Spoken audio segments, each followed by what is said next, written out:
Up, but I'm part of Division 6 Airsoft in the SoCal Community Airsoft Group. I'm just going to tell you a little bit about my loadout here. My main arm I run is a King Arms P90. It's all stock basically. It has a leaper sight, but it's mainly for show. And Noveske front because I do like the amplified sound, brings less suppression. Honestly, really great gun for the price. I picked it up on Airsoft DI sale for $175. I believe it's around $230, but it's a great gun for CQB, especially like the combat center. But I recommend running mid caps because the high cap for it is shit and will break after a couple days.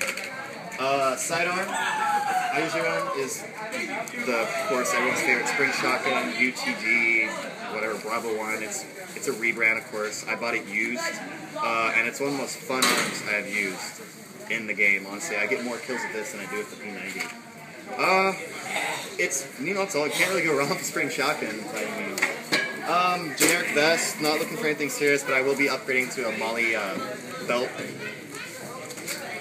And my main thing is because I do play paintball, I got an Empire E-Flex. It's a $110 mask. The only reason why it is, it's dual thermal paint, so it rarely fogs up. I wear glasses, however, so those fog up. It's a flex bottom. It will hurt more if you get hit here because it bends in, but people can hear you more, and it's much more breathable, almost comparable to, say, your mesh mask. Anyways, thanks for the interview, and I'll see you maybe on the field sometime.